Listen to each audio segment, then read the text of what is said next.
Il n'y a donc pas de confusion possible.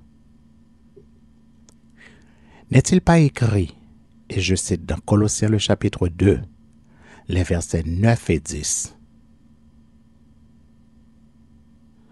ainsi que dans Colossiens le chapitre 1er, les versets 19 et 20. En Jésus-Christ habite corporellement toute la plénitude de la divinité.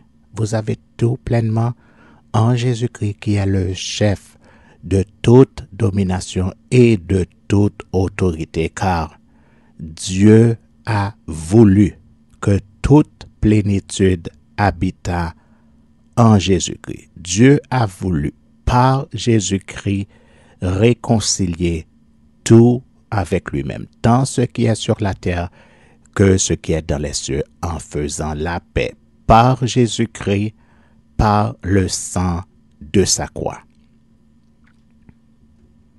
Selon le verset 10 de Colossiens le chapitre 1er, Jésus-Christ est le chef de toute domination et de toute autorité.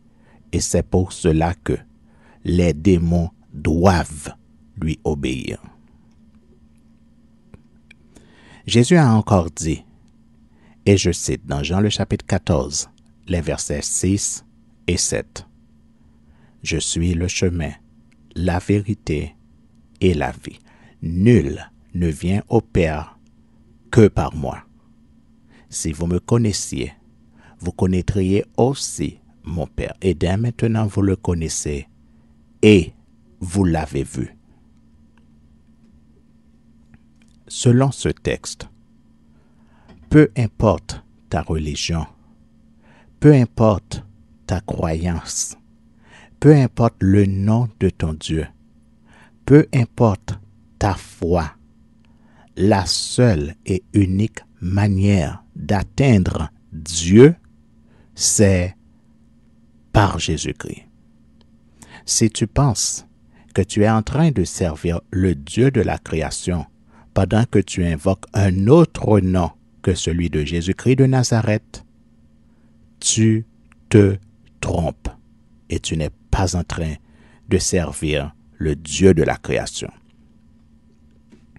Selon 1 Corinthiens le chapitre 8 au verset 5, il existe réellement plusieurs dieux, mais il n'existe qu'un seul vrai Dieu. Et la seule manière d'atteindre ce Dieu unique, c'est par Jésus-Christ de Nazareth comme seul et unique chemin. Dans le passé, on t'avait appris que tous les chemins mènent à Rome. Mais maintenant tu le sais, il n'y a qu'un seul chemin qui mène à Dieu. Et ce chemin s'appelle Jésus-Christ de Nazareth, selon Jean le chapitre 14, le verset 6. Jésus a dit encore, « Je suis le bon berger. Le bon berger donne sa vie pour ses brebis » dans Jean le chapitre 10, le verset 11. Est-ce que quelqu'un peut me dire, depuis que l'homme existe, où et quand un Dieu ou une déesse est mort à la place d'un être humain pour une raison quelconque? Je vous mets au défi de m'apporter cette preuve. Pourtant, voici ce que nous lisons dans Romains, le chapitre 5, au verset 8. Dieu prouve son amour envers nous en ce que, lorsque nous étions encore des pécheurs, Christ est mort pour nous. Il y a donc un seul bon berger et il s'appelle Jésus-Christ de Nazareth.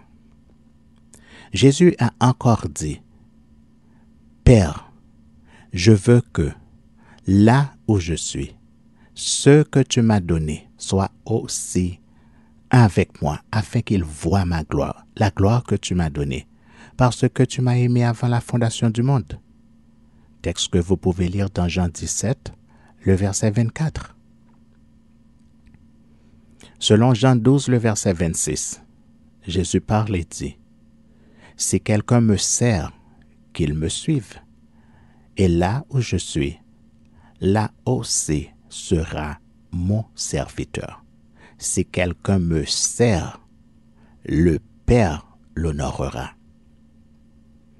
Dans Apocalypse 3, le verset 21, nous lisons, « Celui qui vaincra, je le ferai asseoir avec moi sur mon trône, comme moi j'ai vaincu et me suis assis avec mon Père sur son trône. » Et nous avons le témoignage d'Étienne, selon lequel nous lisons dans Actes, le chapitre 7, les versets 55 et 56.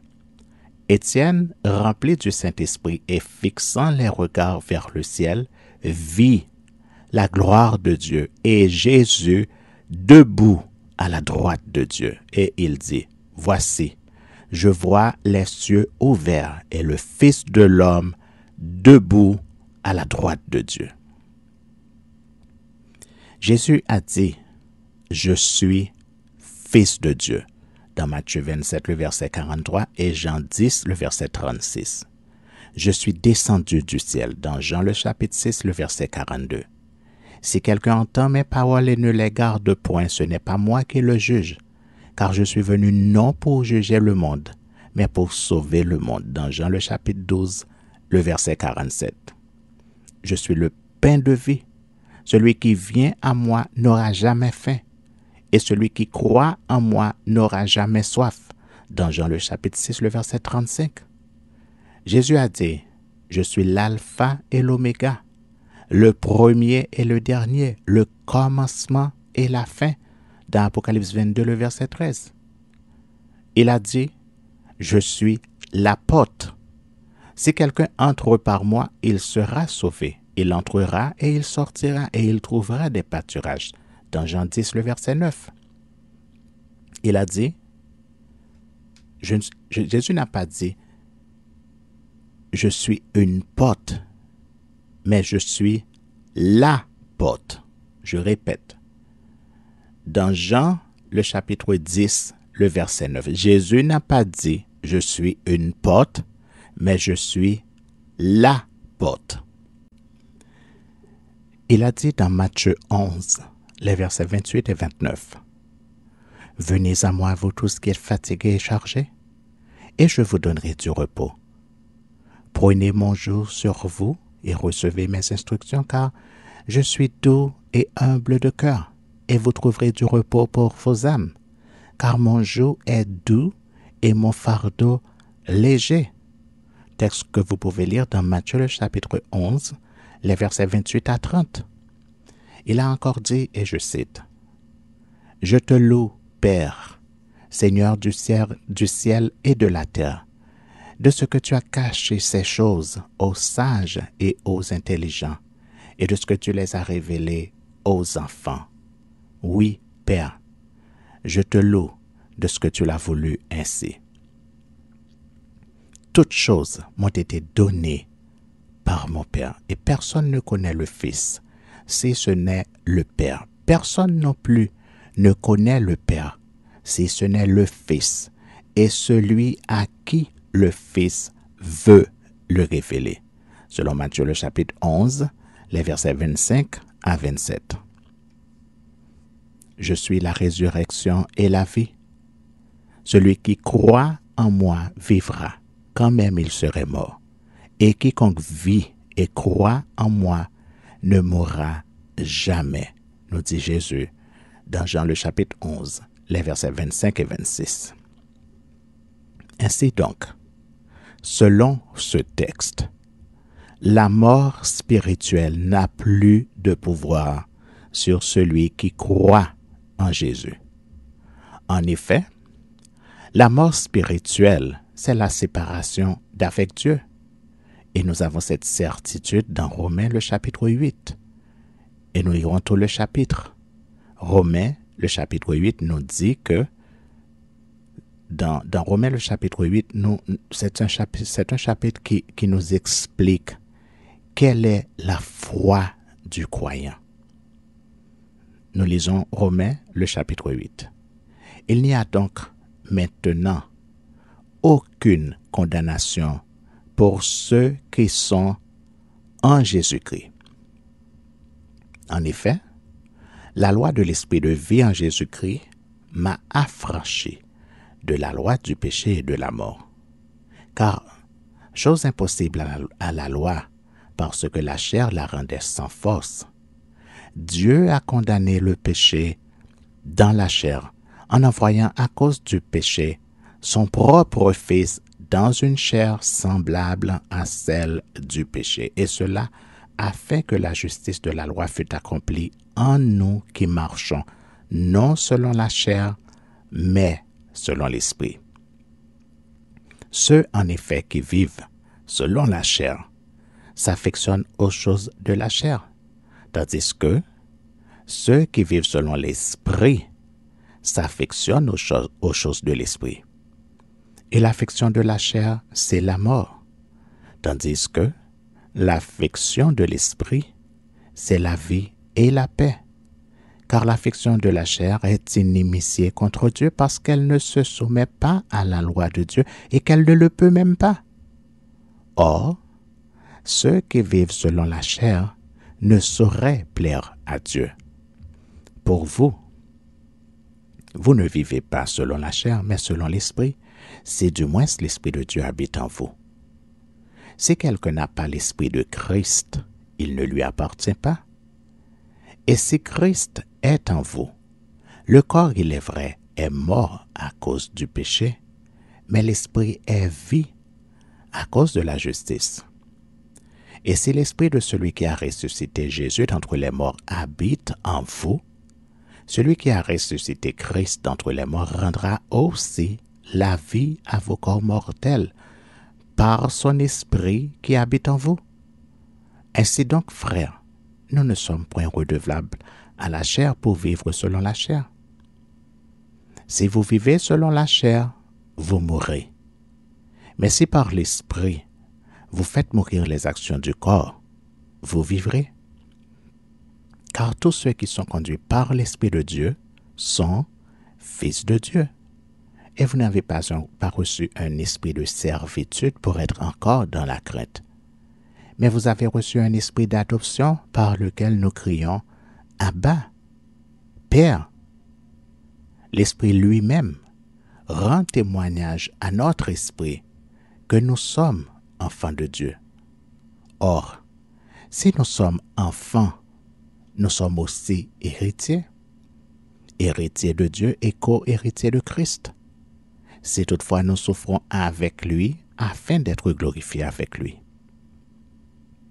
J'estime que les souffrances du temps présent ne sauraient être comparées à la gloire à venir qui sera révélée pour nous. Aussi, la création attend-elle avec un ardent désir la révélation des fils de Dieu. Car la création a été soumise à la vanité, non de son gré, mais à cause de celui qui l'y a soumise, avec l'espérance qu'elle aussi sera affranchie de la servitude de la corruption, pour avoir part à la liberté de la gloire des enfants de Dieu. Or, nous savons que, jusqu'à ce jour, la création tout entière soupire et souffre les douleurs de l'enfantement.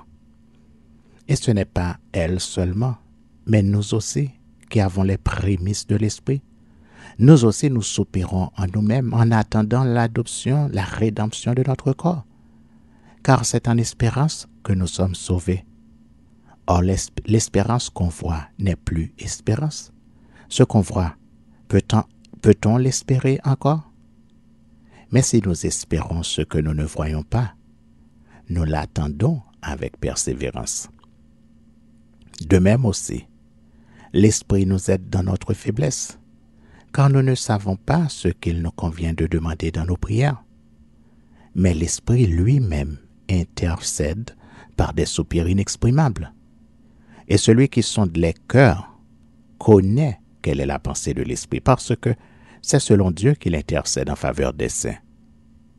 Nous savons du reste que toutes choses concourent au bien de ceux qui aiment Dieu, de ceux qui sont appelés selon son dessein. Car Ceux qu'il a connus d'avance, il les a aussi prédestinés à être semblables à l'image de son Fils, afin que son Fils fût le premier-né entre plusieurs frères.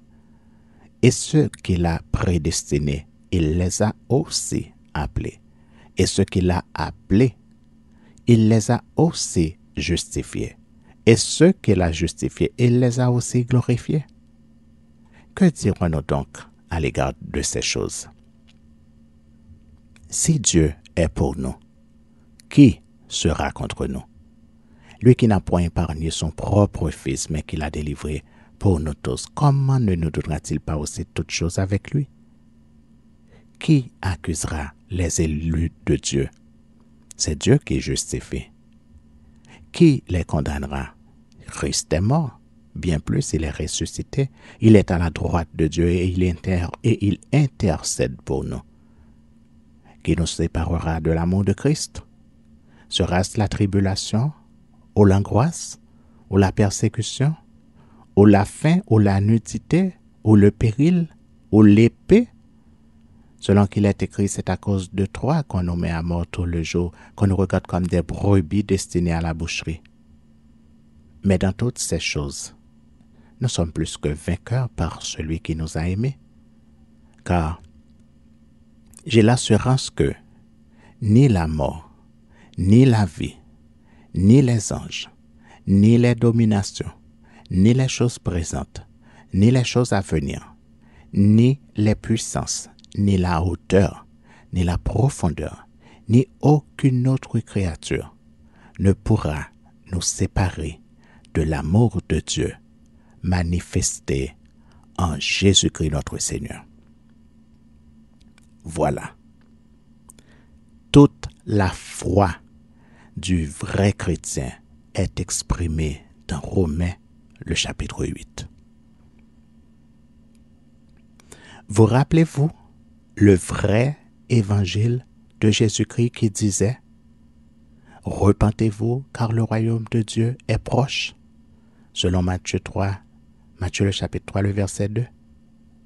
Et cette repentance commence avec une déclaration formelle qui dit dans Romains 10, les versets 9 à 11, « Si tu confesses de ta bouche le Seigneur Jésus, et si tu crois dans ton cœur que Dieu l'a ressuscité des morts, tu seras sauvé, car c'est en croyant du cœur qu'on parvient à la justice, et c'est en confessant de la bouche qu'on parvient au salut, selon ce que dit l'Écriture.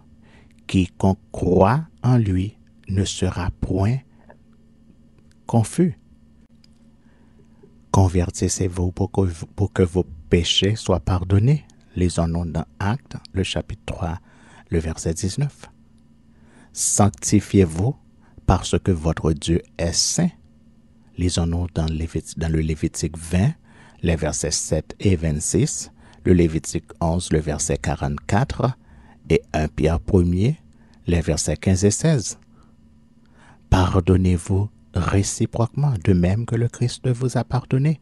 Lisons-nous dans Éphésiens, le chapitre 4, le verset 32, et Colossiens, le chapitre 3, le verset 13. Bénissez et ne maudissez pas, selon Romains 12, le verset 14. Aimez-vous les uns les autres, comme je vous ai aimé, selon Jean 13, le verset 34, et 1 Jean 3, le verset 16.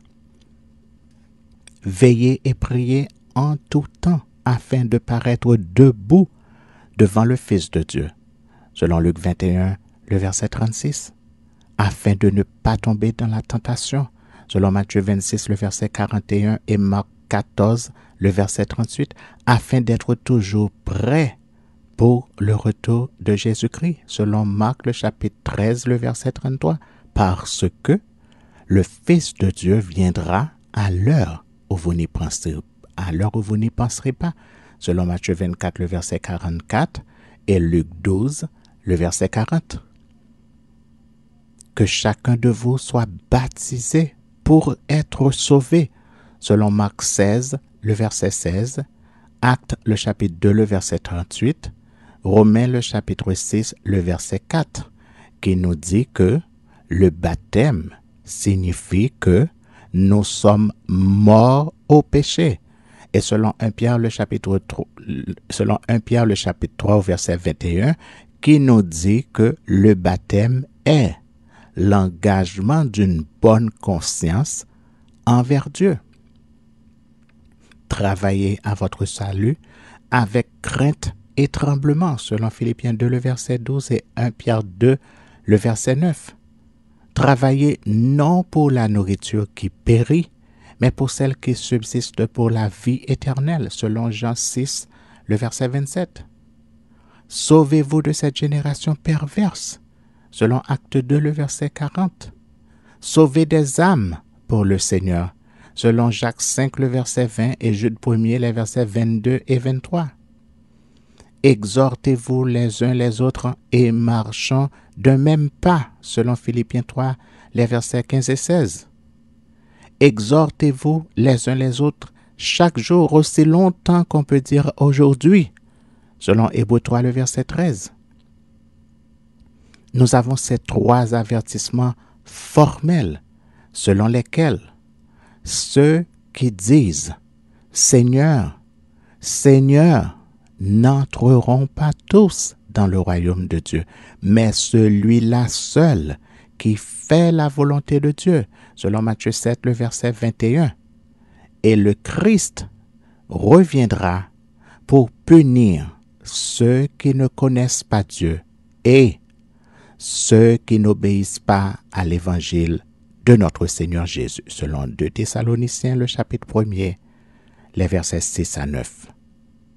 Nous devons rechercher la paix avec tous et la sanctification sans laquelle personne ne verra le Seigneur, selon Hébreux, le chapitre 12, le verset 14.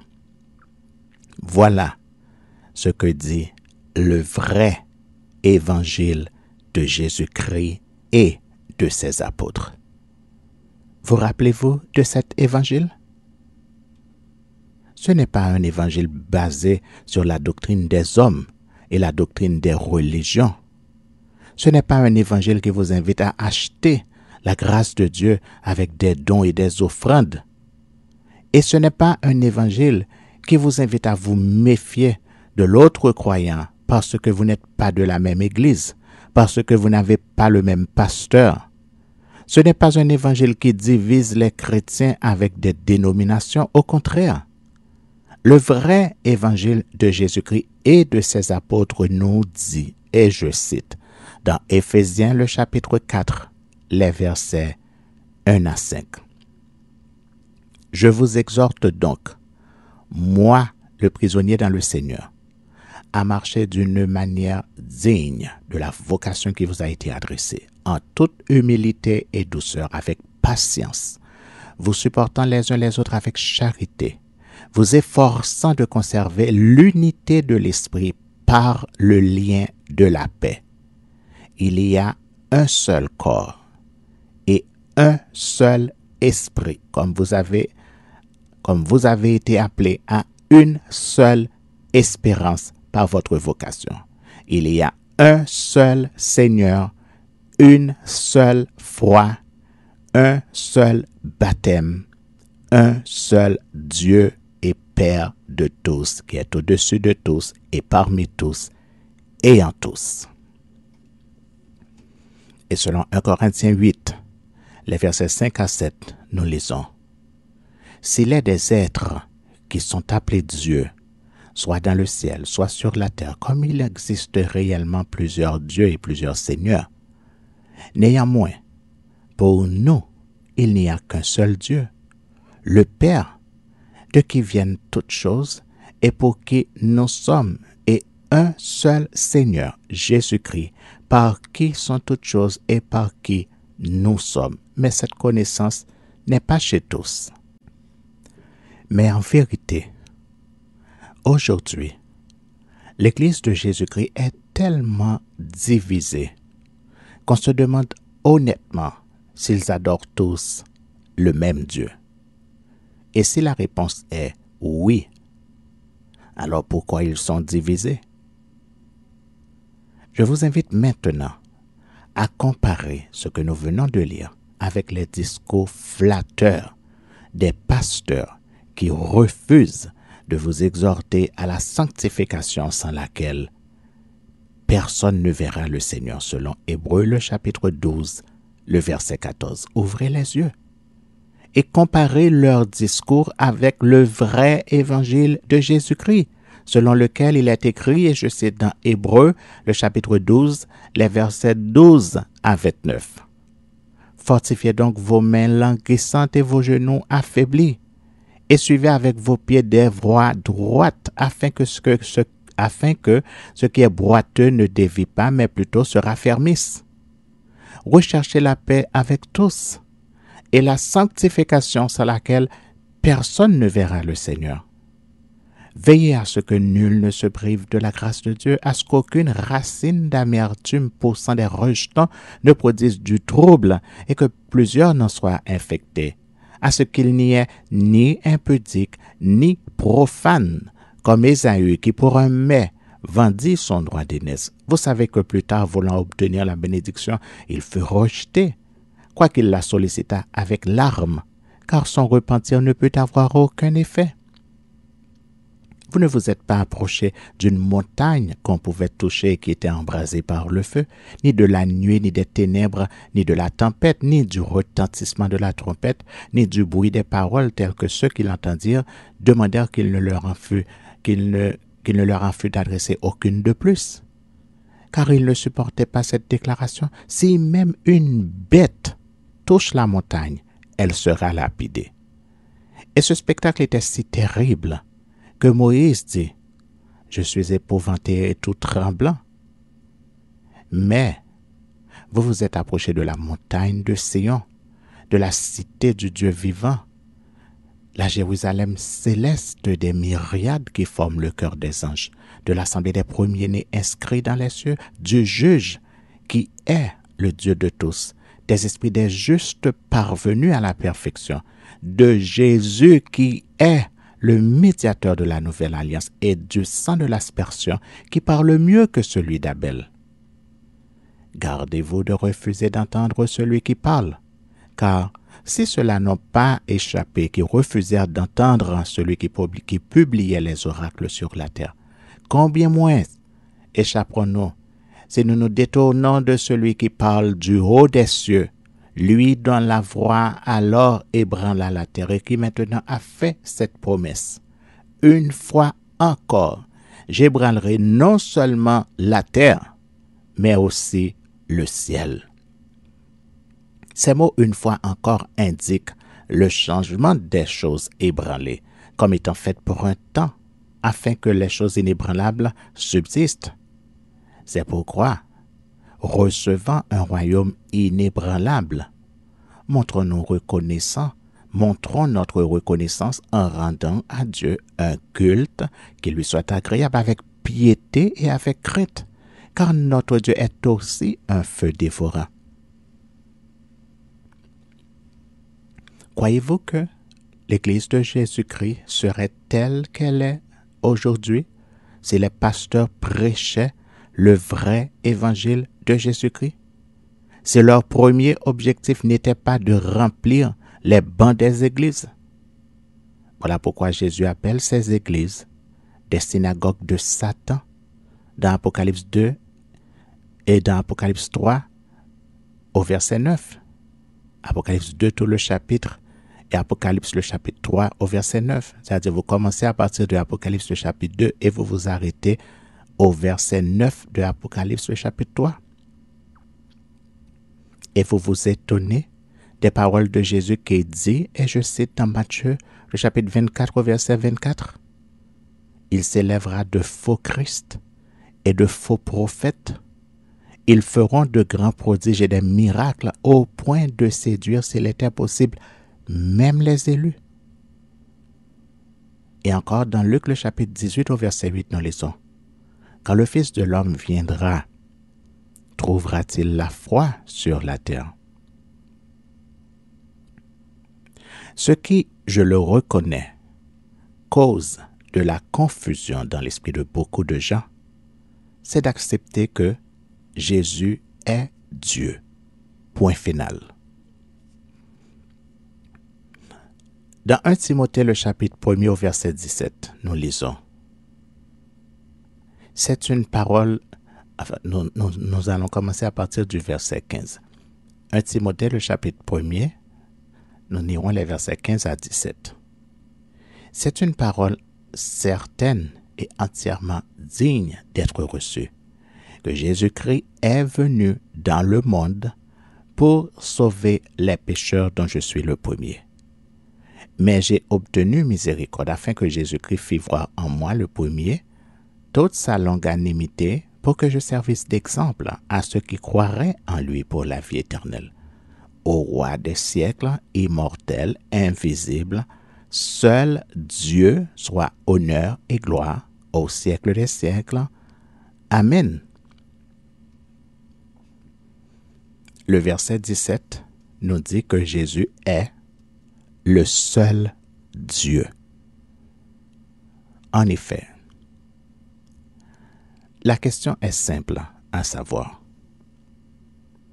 Comment Jésus peut-il être à la fois Dieu le Père et Fils de Dieu en même temps? Explique-moi cela si tu en es capable. Voici la réponse. Comment peux-tu être en même temps un corps, une âme et un esprit? Comment peux-tu avoir une conversation qui n'est pas un monologue avec toi-même dans ta tête? Parfois, tu es tellement plongé dans cette conversation que tu finis par parler à haute voix. Alors, les gens t'observent, ils t'écoutent et ils te regardent avec beaucoup de curiosité. Parce que la vérité est que personne n'a le courage de dire « Tiens, lui aussi, il parle avec lui-même et à haute voix.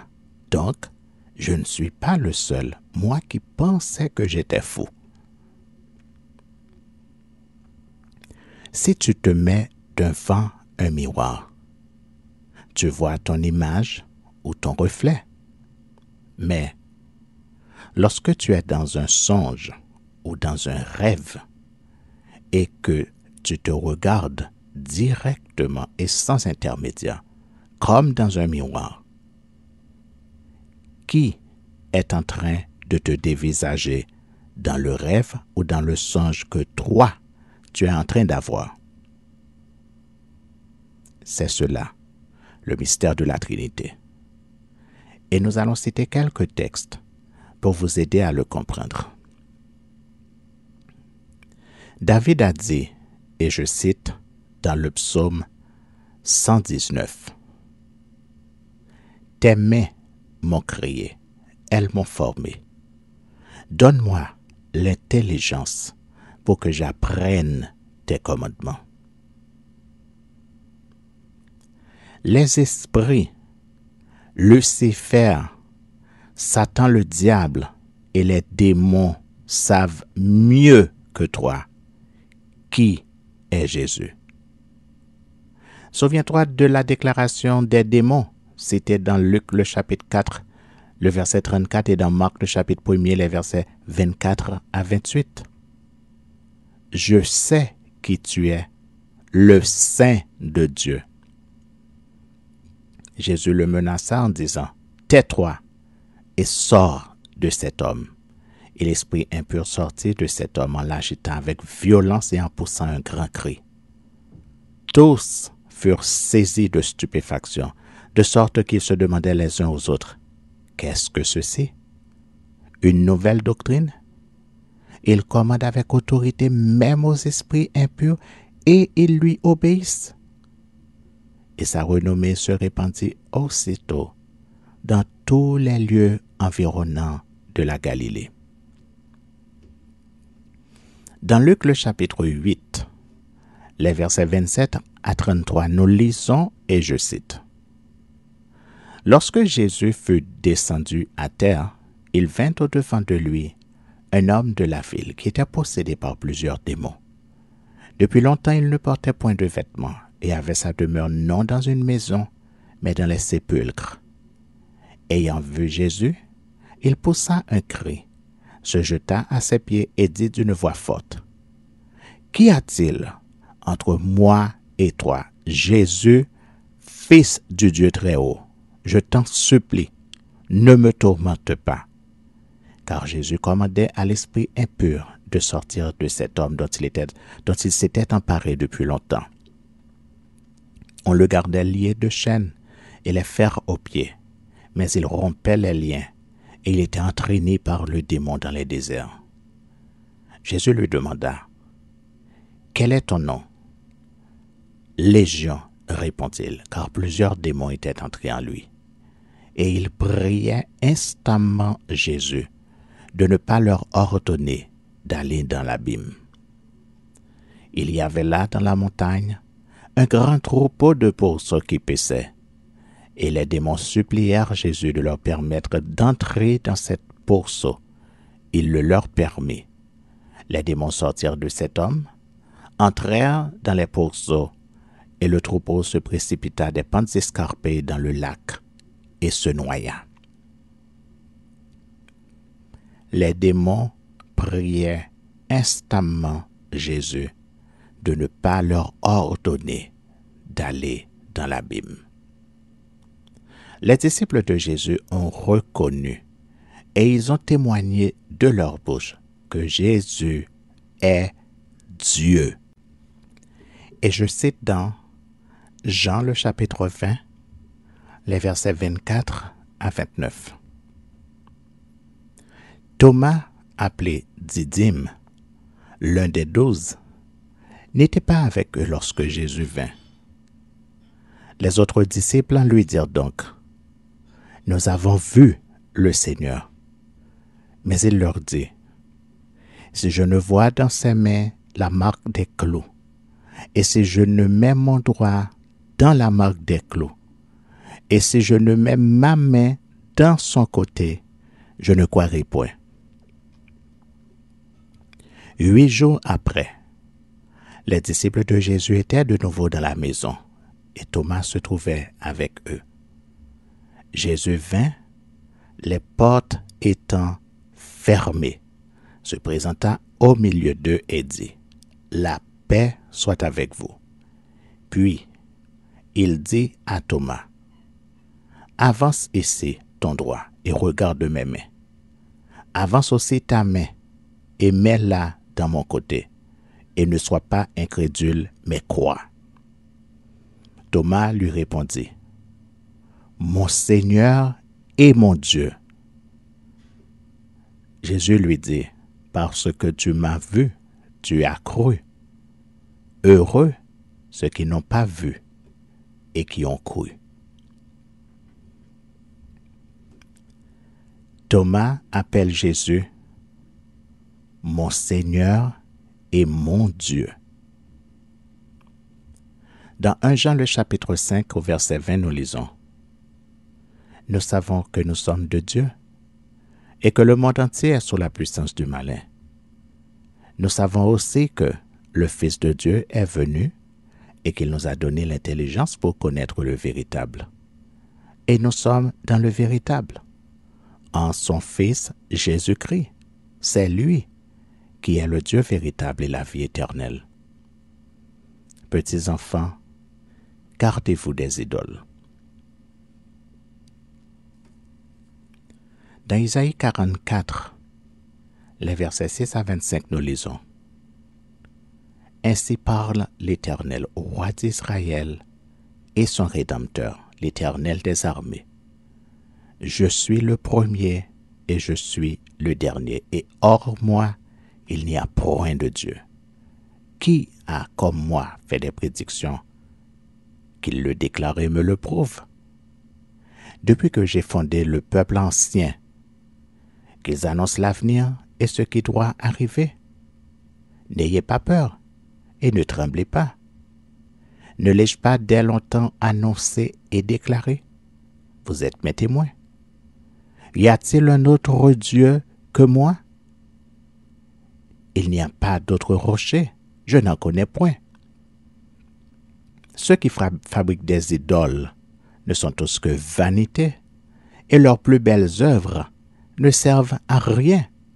Elles le témoignent elles-mêmes.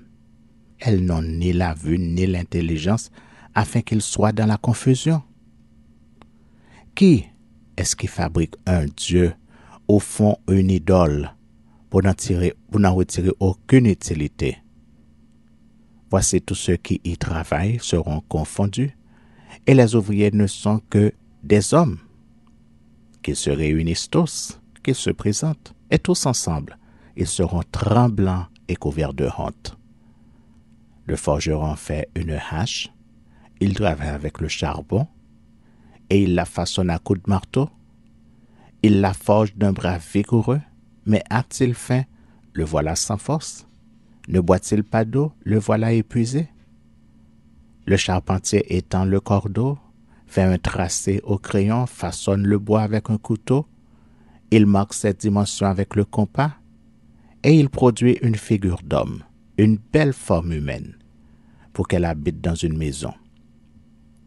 Il se coupe des cèdres, il prend des rouvres et des chênes, il fait un choix parmi les arbres de la forêt, il plante des pins, et la pluie les fait croître.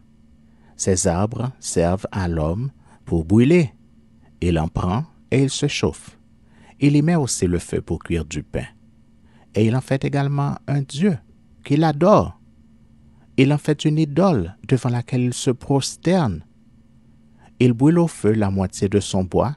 Avec cette moitié, il cuit de la viande, il apprête un rôti, il se rassasie. Il se chauffe aussi et dit « Ha ha, je me chauffe, je vois la flamme. » Et avec le reste, il fait un Dieu, son idole. Il se prosterne devant elle, il l'adore, il l'invoque et s'écrie « Sauve-moi, car tu es mon Dieu !» Ils n'ont ni intelligence ni entendement, car on leur a fermé les yeux pour qu'ils ne voient point, et le cœur pour qu'ils ne comprennent point. Il ne rentre pas en lui-même, et il n'a ni l'intelligence ni le bon sens de dire « J'en ai brûlé une moitié au feu, j'ai cuit du pain sur les charbons, j'ai rôti ma viande, j'ai rôti de la viande et je l'ai mangée, et avec le reste, je ferai une abomination. Je me prosternerai devant un morceau de bois. » Il se repaît de cendres, son cœur abusé l'égare, et il ne sauvera point son âme. Il ne dira point, n'est-ce pas du mensonge que j'ai dans ma main? Souviens-toi de ces choses, ô Jacob, ô Israël, car tu es mon serviteur, je t'ai formé. Tu es mon serviteur, Israël, je ne t'oublierai pas. J'efface tes transgressions comme un nuage, et tes péchés comme une nuée.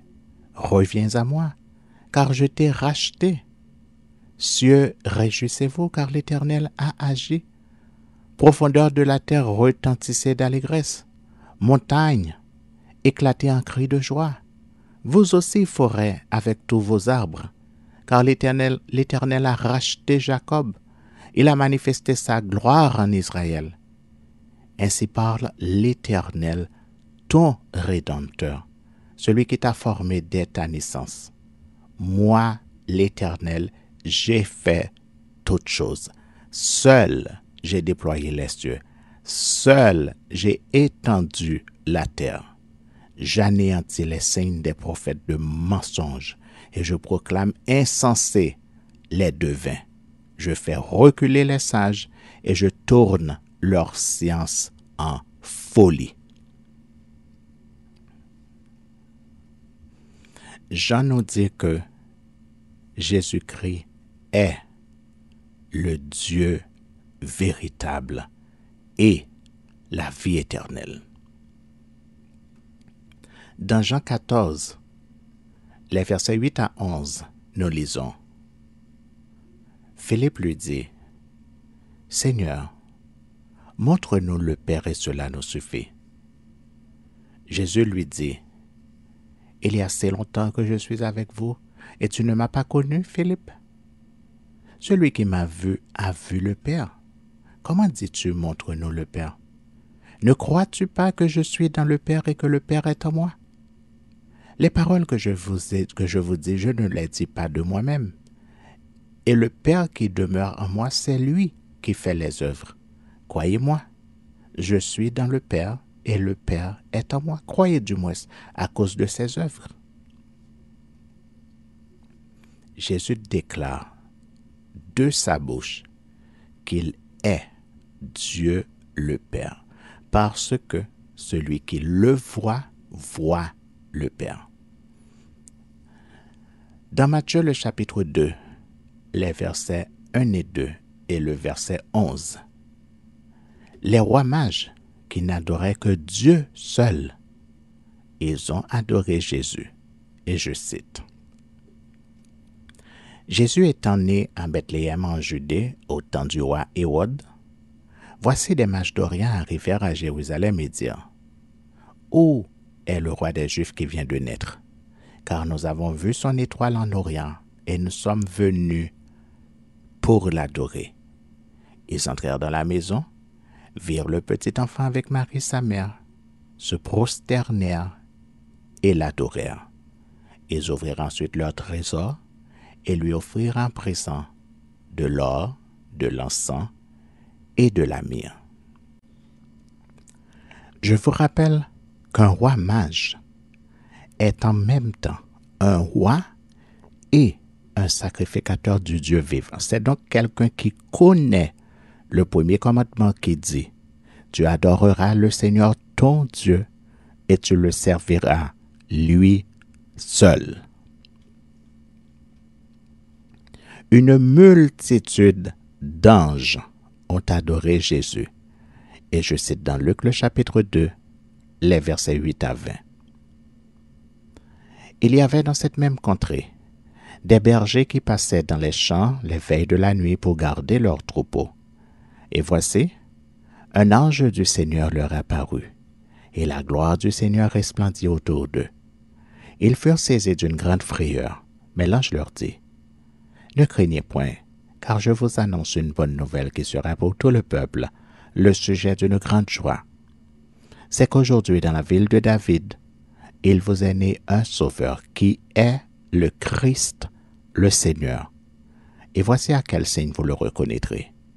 Vous trouverez un enfant emmailloté et couché dans une crèche. » Et soudain, il se joignit à l'ange, une multitude de l'armée céleste, louant Dieu et disant, « Gloire à Dieu dans les lieux très hauts, et paix sur la terre parmi les hommes qui l'agréent. » Lorsque les anges les eurent quittés pour retourner au ciel, les bergers se dirent les uns aux autres, « Allons jusqu'à Bethléem, et voyons ce qui est arrivé, ce que le Seigneur nous a fait connaître. » Ils y allèrent en hâte, et ils trouvèrent Marie et Joseph et le petit enfant couché dans la crèche.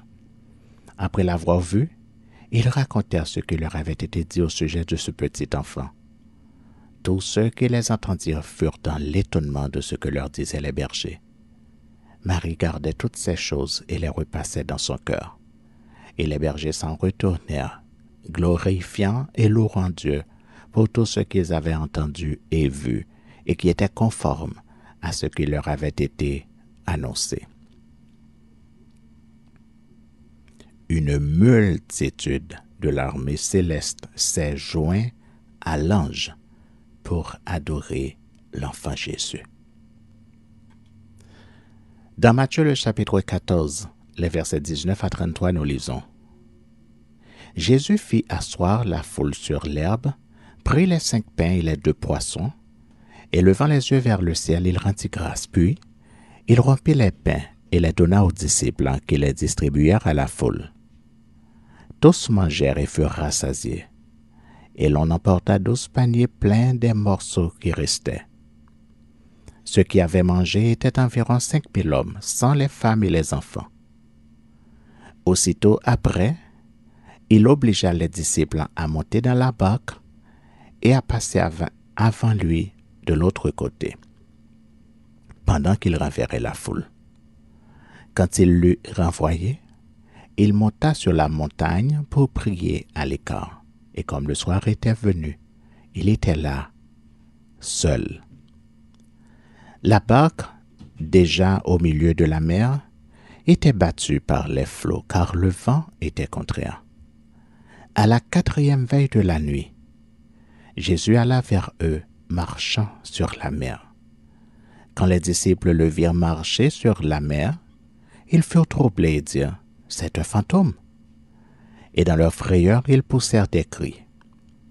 Jésus leur dit aussitôt, « Rassurez-vous, c'est moi, n'ayez pas peur. » Pierre lui répondit, « Seigneur, si c'est toi, ordonne que j'aille vers toi sur les eaux. » Et il dit, « Viens. » Pierre sortit de la barque et marcha sur les eaux pour aller vers Jésus.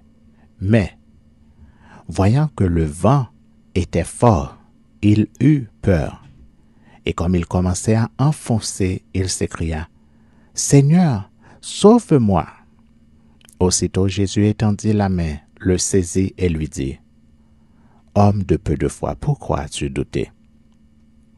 Et ils montèrent dans la barque, et le vent cessa. Ceux qui étaient dans la barque vinrent se prosterner devant Jésus et dire, « Tu es véritablement le Fils de Dieu. » Ici, prosterner est pris dans le sens d'adorer. Dans Jean, le chapitre 13, au verset 12 à 17, nous lisons et je cite, « Après qu'il leur eut lavé les pieds et qu'il eut pris ses vêtements, il se remit à table et leur dit, « Comprenez-vous ce que je vous ai fait? Vous m'appelez Maître et Seigneur et vous dites bien, car je le suis. C'est donc que je vous ai lavé les pieds, moi, le Seigneur et le Maître. Vous devez aussi vous laver les pieds les uns aux autres, car je vous ai donné un exemple, afin que vous fassiez comme je vous ai fait.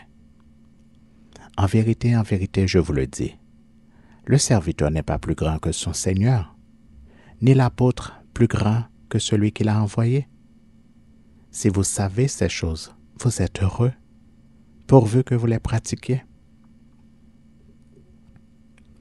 Jésus confirme à ses disciples son identité comme étant le Seigneur avec un S majuscule et le Maître avec un M majuscule. Mais n'est-ce pas Jésus lui-même qui a dit à ses disciples, et je cite dans Matthieu le chapitre 23, les versets 1 à 12. Alors, Jésus parlant à la foule et à ses disciples dit, « Les scribes et les pharisiens sont assis dans la chaire de Moïse. Faites donc et observez tout ce qu'ils vous disent, mais n'agissez pas selon leurs œuvres, car ils disent et ne font pas. Ils lient des fardeaux pesants et les mettent sur les épaules des hommes, mais ils ne veulent pas les remuer du doigt. Ils font toutes leurs actions pour être vus des hommes.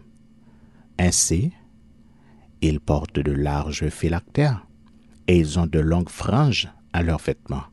Ils aiment la première place dans les festins et les premiers sièges dans les synagogues. Ils aiment à être salués dans les places publiques et à être appelés par les hommes Rabbi, Rabbi. Mais vous, ne vous faites pas appeler Rabbi, car un seul est votre maître. Et vous êtes tous frères. Et n'appelez personne sur la terre votre Père, car un seul est votre Père, celui qui est dans les cieux. Ne vous faites pas appeler directeur, car un seul est votre directeur, le Christ. Le plus grand parmi vous sera votre serviteur. Quiconque s'élèvera sera abaissé, et quiconque s'abaissera sera élevé. Un seul est votre maître, a dit Jésus. De quel maître Jésus veut parler exactement? Maître spirituel? Maître d'études? Maître d'école? Maître de maison? Maître propriétaire terrien? Maître de quoi exactement? Voici la réponse. Lisons dans Matthieu, le chapitre 6, le verset 24, et dans Luc, le chapitre 16, au verset 13. Nul serviteur ne peut servir deux maîtres, car ou il haïra l'un et aimera l'autre, ou il s'attachera à l'un et méprisera l'autre. Vous ne pouvez servir Dieu et Mammon. Qu'est-ce que cela veut dire? Beaucoup de gens qui sont dans l'erreur appellent Satan le diable maître. Par exemple, les francs-maçons adorent Satan le diable sous le nom de Baphomet, mais ils l'appellent également grand maître. Ainsi, quand un franc-maçon dit grand maître, détrompez-vous, car il ne fait pas référence au Dieu de la création, mais à Satan le diable. Ils veulent oublier qu'il y a un seul maître, Dieu, et que Satan n'est pas Dieu. Et comme vous venez de le voir, les démons reconnaissent l'autorité de Jésus sur eux en tant que seul maître et seul Seigneur. Et c'est pourquoi Jésus les commande à volonté. Et c'est également pourquoi le vrai croyant peut les commander au nom de Jésus devant lequel ils doivent inévitablement s'incliner. Il est encore écrit, et je cite dans 1 Jean le chapitre 2, les versets 1 et 2. Mes petits enfants, je vous écris ces choses afin que vous ne péchiez point. Et si quelqu'un a péché, nous avons un avocat auprès du Père, Jésus-Christ le juste. Il est lui-même une victime expiatoire pour nos péchés, non seulement pour les nôtres, mais aussi pour ceux du monde entier. Est-ce que cela veut dire que le croyant a la liberté de pécher parce que Jésus-Christ est son avocat auprès du Père? Non, ce n'est pas ce que dit la parole de Dieu. Voici ce que nous lisons, et je cite dans Galates, le chapitre 2, les versets 16 à 21. Néanmoins, sachant que ce n'est pas par les œuvres de la loi que l'homme est justifié, mais par la foi en Jésus-Christ, nous aussi, nous avons couru en Jésus-Christ afin d'être justifiés par la foi en Christ et non par les œuvres de la loi, parce que nulle chair ne sera justifiée par les œuvres de la loi. Mais, tandis que nous cherchons à être justifiés par Christ, si nous étions aussi nous-mêmes trouvés pécheurs, Christ serait-il un ministre du péché? Loin de là. Car si je rebâtis les choses que j'ai détruites, je me constitue moi-même un transgresseur. Car c'est par la loi que je suis mort à la loi, afin de vivre pour Dieu. J'ai été crucifié avec Christ, et si je vis, ce n'est plus moi qui vis, c'est Christ qui vit en moi. Si je vis maintenant dans la chair, je vis dans la foi au Fils de Dieu qui m'a aimé et qui s'est livré lui-même pour moi. Je ne rejette pas la grâce de Dieu. Car si la justice s'obtient par la loi, Christ est donc mort en vain. Et nous lisons également dans 1 Jean le chapitre 3, les versets 4 à 10. Quiconque pêche transgresse la loi, et le péché est la transgression de la loi. Or, vous le savez, Jésus apparut pour ôter les péchés, et il n'y a point en lui de péché. Quiconque demeure en lui ne pêche point. Quiconque pêche ne l'a pas vu et ne l'a pas connu.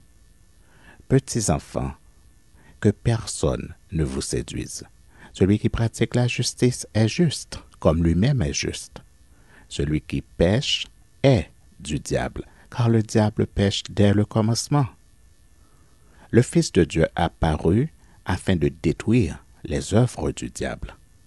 Quiconque est né de Dieu ne pratique pas le péché, parce que la semence de Dieu demeure en lui, et il ne peut pécher, parce qu'il est né de Dieu. C'est par là que se font reconnaître les enfants de Dieu et les enfants du diable. Quiconque ne pratique pas la justice n'est pas de Dieu, non plus que celui qui n'aime pas son frère. Ainsi donc, selon Galates le chapitre 2, le verset 17, Christ n'est pas un ministre du péché, et par conséquent, en aucun cas, il ne peut cautionner le péché. Et selon 1 Jean le chapitre 3, le verset 9, quiconque est né de Dieu ne pratique pas le péché, et il ne peut pécher parce qu'il est né de Dieu. Voilà pourquoi je l'ai dit auparavant et je le répète. Le chrétien qui pêche, pêche parce qu'il veut pécher. Et voici ce qui attend ces chrétiens qui veulent désobéir à la parole de Dieu. Je cite dans Luc le chapitre 13, les versets 23 à 28.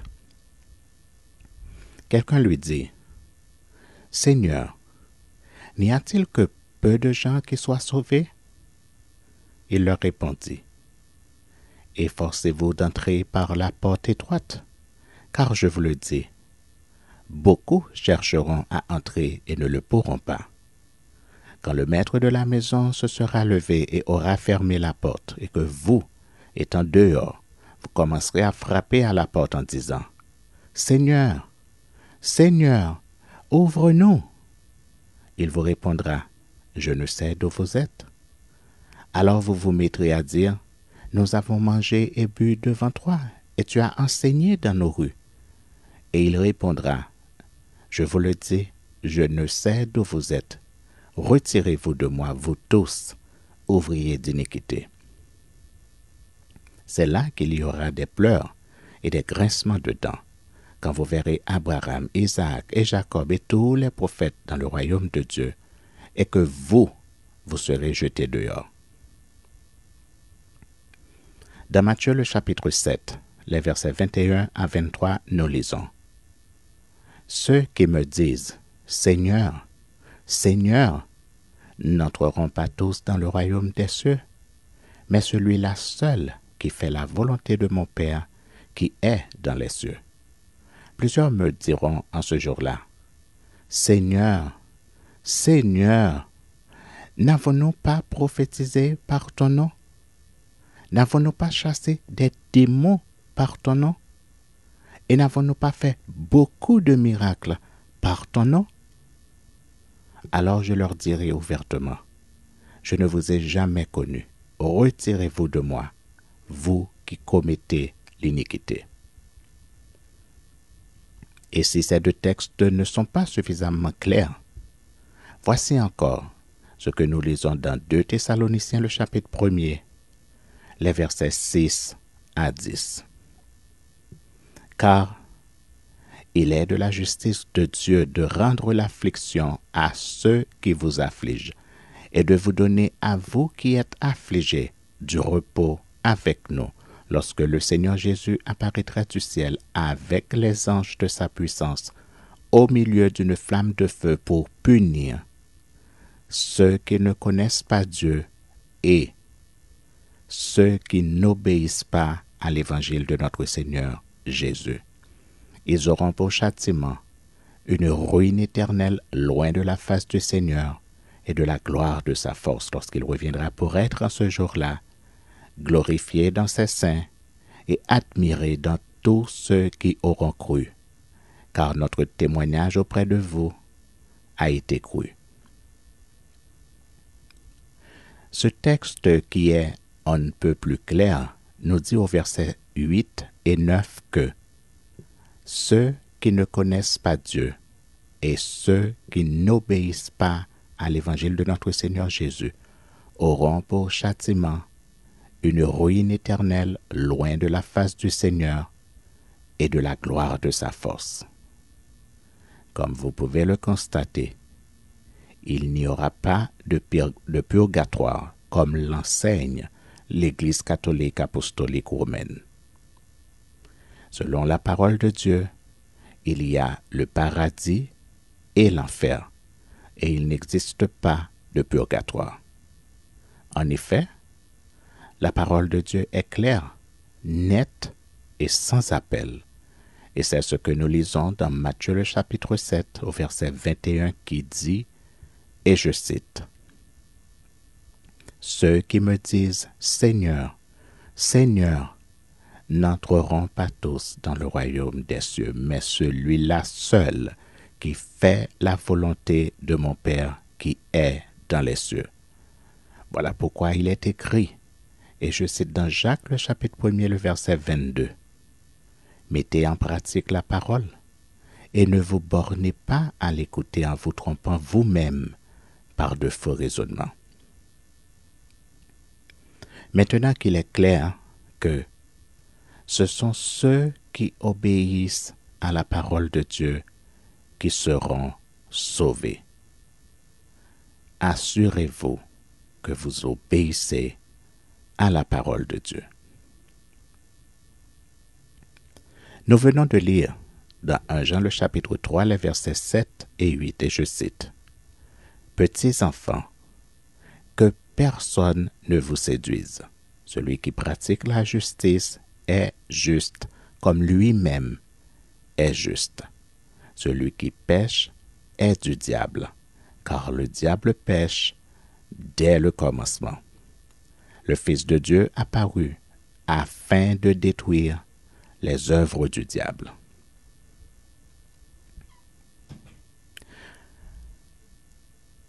J'ai déjà eu des amis musulmans et ils ont beaucoup essayé de me convaincre de devenir musulman parce que selon eux, je ferais un très bon musulman. Mais je leur dis toujours la même chose. J'aimerais bien être musulman. Cependant, j'ai 4 références bibliques qui ne me permettent pas de changer de position. Et voici les 4 références bibliques que je leur cite. Première référence biblique. Nous allons dans 1 Jean, le chapitre 5, les versets 9 à 11, qui dit « Si nous recevons le témoignage des hommes, le témoignage de Dieu est plus grand, car le témoignage de Dieu consiste en ce qu'il a rendu témoignage à son Fils. Celui qui croit au Fils de Dieu a ce témoignage en lui-même. Celui qui ne croit pas, Dieu le fait menteur, puisqu'il ne croit pas au témoignage que Dieu a rendu à son Fils. Et voici ce témoignage, c'est que Dieu nous a donné la vie éternelle et que cette vie est dans son Fils. Celui qui a le Fils a la vie. Celui qui n'a pas le Fils de Dieu n'a pas la vie. Voilà pourquoi il est encore écrit, et je cite dans Jean le chapitre 3, le verset 36.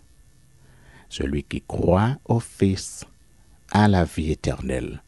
Celui qui ne croit pas au Fils ne verra point la vie, mais la colère de Dieu demeure sur lui. Et dans Jean le chapitre 3, le verset 18, nous lisons, « Celui qui croit en Jésus n'est point jugé, mais celui qui ne croit pas est déjà jugé, parce qu'il n'a pas cru au nom du Fils unique de Dieu. » Selon ce texte, refuser de croire en Jésus-Christ, le Fils de Dieu, est précisément ce qui nous condamne à la mort éternelle. Voilà pourquoi il est écrit, et je cite dans 1 Jean le chapitre 5, les versets 1 à 5. Quiconque croit que Jésus est le Christ est né de Dieu, et quiconque aime celui qui l'a engendré aime aussi celui qui est né de lui. Nous connaissons que nous aimons les enfants de Dieu lorsque nous aimons Dieu et que nous pratiquons ses commandements.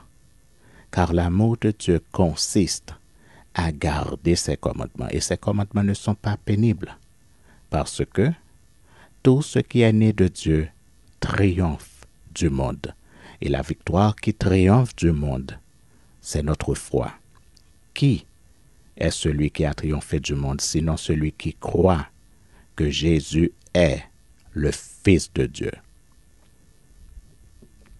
Et voici le texte qui m'interdit de renoncer à ma foi comme disciple de Jésus-Christ. Et je cite dans Jean, le chapitre 12, les versets 44 à 46. Jésus s'était écrié, « Celui qui croit en moi croit non pas en moi, mais en celui qui m'a envoyé. Et celui qui me voit, voit celui qui m'a envoyé. Je suis venu comme une lumière dans le monde, afin que quiconque croit en moi ne demeure pas dans les ténèbres. » Deuxième référence biblique. Nous allons dans Jean le chapitre 14, le verset 6 qui dit, Jésus lui dit, « Je suis le chemin, la vérité et la vie. Nul ne vient au Père que par moi. » Ainsi donc, Jésus n'est pas un chemin, mais il est le chemin. Jésus n'est pas une vérité, mais il est la vérité. Jésus n'est pas une vie, mais il est la vie. Pourquoi j'ai besoin de regarder ailleurs? Pour chercher quoi? Ce que j'ai déjà trouvé?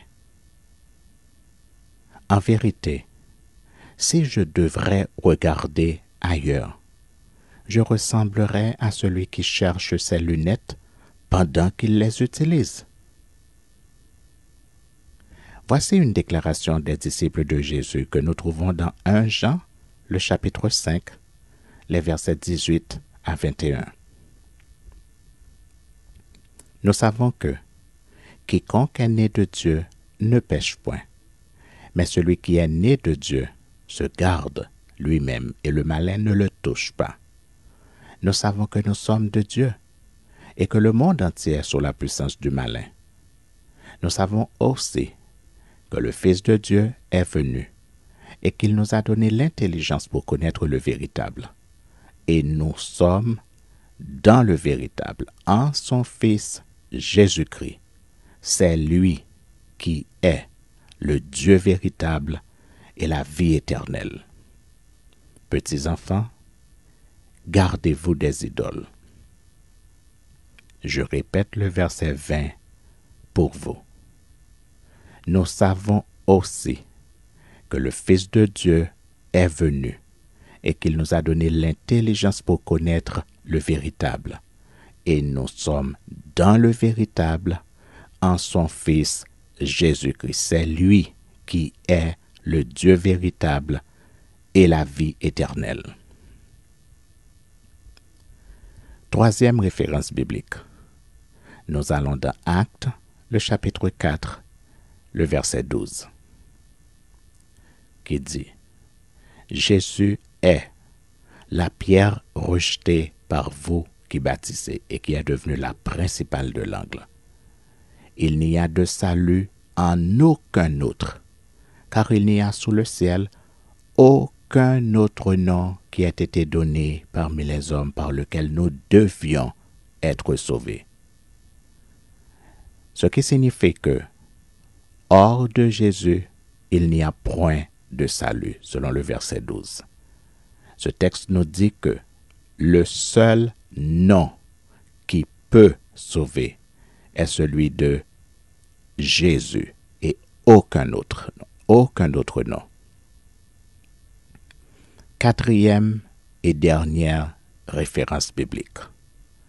Dans 1 Timothée, le chapitre 2, les versets 5 à 7, nous lisons: Il y a un seul Dieu et aussi un seul médiateur entre Dieu et les hommes, Jésus-Christ, homme, qui s'est donné lui-même en rançon pour tous. C'est là le témoignage rendu en son propre temps et pour lequel j'ai été établi prédicateur et apôtre. Je dis la vérité, je ne mens pas, chargé d'instruire les païens dans la foi et la vérité. Ce texte nous dit que Jésus-Christ est le seul pont qui existe entre Dieu et nous, que Jésus-Christ est le seul moyen par lequel nous pouvons atteindre Dieu. Voilà pourquoi je l'ai dit et je le répète. Quiconque prie un autre nom que celui de Jésus-Christ commet un acte de pure idolâtrie. Et c'est pour cela que j'ai dit que les catholiques sont encore dans l'idolâtrie lorsqu'ils prient la Sainte Vierge Marie, lorsqu'ils prient Saint Joseph ou n'importe quel autre saint ou un ange ou un archange ou un chérubin ou un séraphin. J'espère que mes frères musulmans ont entendu et compris, et j'en profite pour saluer mes amis musulmans en leur disant Al-Salam alaikum wa rahmatuk Allah wa barakatuh, qui signifie que la paix, la miséricorde et la bénédiction d'Allah soient sur vous. Je souligne que pour les musulmans, Allah est le nom du Dieu de la création. Souvenez-vous de la déclaration de Dieu citée dans Exode, le chapitre 6, les versets 2 et 3. Dieu parla à Moïse et lui dit: Je suis l'Éternel. Je suis apparu à Abraham, à Isaac et à Jacob comme le Dieu Tout-Puissant, mais je n'ai pas été connu d'eux sous mon nom, l'Éternel. Je m'en voudrais de terminer cette partie sur Jésus sans apporter des précisions sur certaines appellations de Jésus. En effet, pour certains, Jésus n'est pas Emmanuel et Jésus n'est pas le Shiloh, et leur raisonnement est pur et simple. Selon eux, Emmanuel signifie Dieu avec nous. Et c'est pour cela que les chrétiens croient que Jésus et Dieu sont un. Pourtant, toujours selon ces gens, personne n'a jamais appelé Jésus Emmanuel de Nazareth. Et par conséquent, pour eux, Jésus n'est pas Emmanuel. Pour ces mêmes gens, Jésus n'est pas non plus le Shiloh, parce que le Shiloh désigne celui qui vient pour rétablir la paix et qui régnera sur tous les peuples.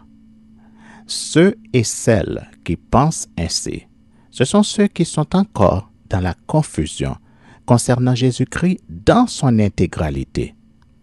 Ce sont des gens qui ne savent pas ou qui ne comprennent pas que la Bible parle clairement de 3 venues de Jésus-Christ. 3 venues. 1, 2, 3. 3 venues de Jésus-Christ. En effet, selon la parole de Dieu, Jésus est venu une première fois pour sauver les âmes des pécheurs et il est venu en tant qu'agneau qui devait être immolé pour le pardon des péchés. Il a également accompli 2 autres missions. Première mission, Dieu était en colère contre nous, nous les pécheurs et les rebelles. Et maintenant, nous sommes en paix avec Dieu par le sang de Jésus qui procure la paix. Deuxième mission. Mission accomplie par Jésus. Nous étions séparés de Dieu à cause de nos péchés et Jésus nous a réconciliés avec Dieu. Non seulement nous les hommes, mais également tout ce qui existe dans les cieux, sur la terre et sous la terre, selon la parole de Dieu. Ainsi donc, Jésus a accompli 3 missions lorsqu'il est venu. Il est venu comme rançon ou comme agneau qui devait être immolé.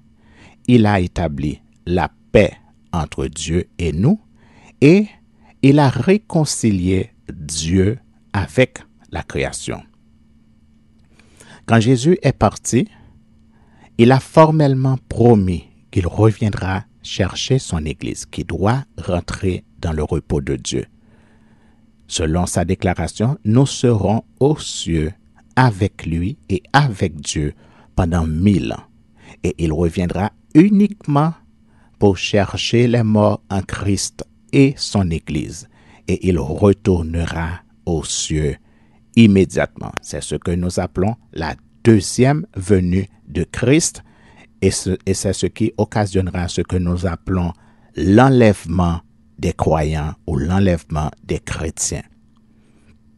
Ensuite, après les 1000 ans que les croyants vont passer avec Christ, Jésus reviendra une 3e fois. Mais cette fois, ce sera en tant que roi. Il reviendra précisément lorsque toutes les nations seront unies pour faire la guerre à Israël. Il détruira les armées par le souffle de sa bouche et ainsi Israël sera sauvé de la destruction. C'est cette guerre qui marquera la fin du monde, c'est-à-dire le monde tel que nous le connaissons maintenant. En bref, le dernier événement qui aura lieu s'appelle le jugement du grand trône blanc. C'est un jugement selon lequel tous les morts qui n'étaient pas ressuscités durant le deuxième retour de Jésus, c'est-à-dire avant les 1000 ans avec Jésus dans les cieux, tous ces morts qui n'avaient pas accepté l'évangile qui est prêché par les 2 anges vont ressusciter pour être jugés. Et tous les vivants qui étaient sur la terre seront jugés. Ceux et celles qui auront accepté l'évangile des 2 anges seront sauvés, les morts et les vivants. Tout le reste, les morts et les vivants, seront jetés dans les temps ardents de feu et de soufre, où sont la bête et le faux prophète. Après cela, la terre et les cieux auront disparu et seront remplacés par de nouveaux cieux et une nouvelle terre. Et Christ sera le roi de toute la terre. Beaucoup de gens croient que le nom de Dieu est Jéhovah. C'est archi faux. Le nom de Dieu est un tétragramme de 4 consonnes, Y, H, W, H, et qui ne peut pas être prononcé. Jéhovah signifie éternel Dieu. Et nous savons qu'éternel Dieu n'est pas un nom propre, mais un attribut. De la même manière que tous les autres noms connus de Dieu ne sont pas des noms, mais des attributs. Mais Dieu nous a donné un seul et unique nom qui est au-dessus de tous les noms qu'on peut nommer, selon Éphésiens le chapitre 1er, le verset 21. Ce nom est le seul nom qui peut nous sauver, selon Actes le chapitre 4, le verset 12. Et c'est le seul nom devant lequel tout genou doit fléchir, dans les cieux, sur la terre et sous la terre, selon Philippiens le chapitre 2, le verset 10. Ce nom est Jésus, selon Matthieu le chapitre 1er, le verset 21, et selon Romains, le chapitre 14, le verset 11. Voulez-vous voir une démonstration de la puissance de ce nom? Oui? Très bien. Lisons ensemble dans Jean, le chapitre 18, les versets 6 à 8. Jean, le chapitre 18, les versets 6 à 8. Lorsqu'il eut dit ces choses, Jésus alla avec ses disciples de l'autre côté du torrent de Cédron, où se trouvait un jardin dans lequel il entra, lui et ses disciples. Judas qui le livrait connaissait ce lieu parce que Jésus et ses disciples s'y étaient souvent réunis. Judas donc, ayant pris la cohorte et des huissiers qu'envoyèrent les principaux sacrificateurs et les pharisiens, vint là avec des lanternes, des flambeaux et des armes. Jésus, sachant tout ce qui devait lui arriver, s'avança et leur dit, « Qui cherchez-vous » Ils lui répondirent, « Jésus de Nazareth. » Jésus leur dit, « C'est moi. » Et Judas qui le livrait était avec eux. Lorsque Jésus leur eut dit, « C'est moi », ils reculèrent et tombèrent par terre. Maintenant, vous avez une démonstration de la puissance lorsqu'on prononce le nom de Jésus. Ici prend fin la partie de notre message qui traite de Jésus-Christ, notre Seigneur et notre Sauveur. Dans la prochaine et 8e partie de notre message intitulé « Le Dieu des dieux », nous allons vous présenter le vrai visage de Satan le diable, ainsi que son modus operandi. Alors, à très bientôt pour la suite de notre message.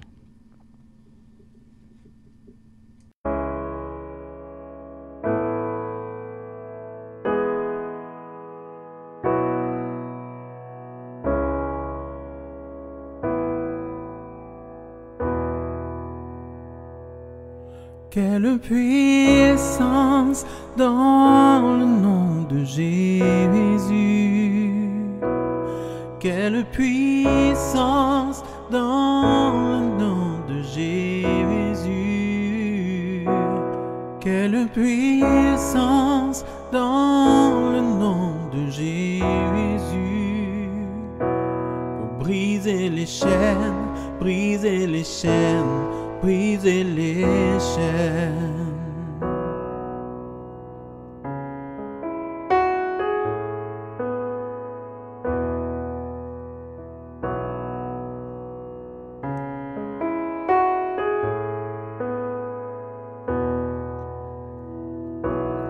Quelle puissance dans le nom de Jésus.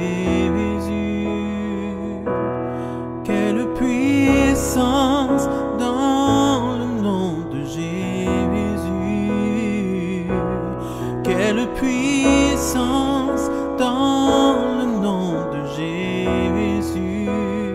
Pour briser les chaînes, briser les chaînes, briser les chaînes, briser les chaînes, briser les chaînes.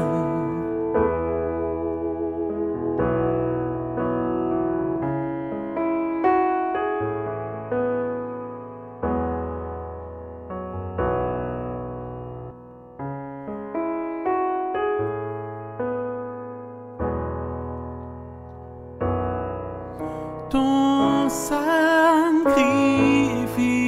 nous suffit. Tu as payé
quelle puissance dans le nom de Jésus, pour briser les chaînes, briser les chaînes, briser les chaînes,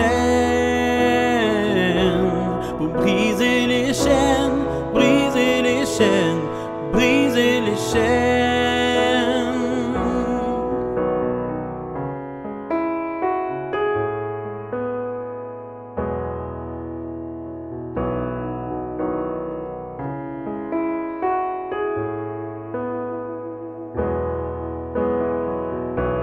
C'est ton armée qui se lève, c'est ton armée qui se lève,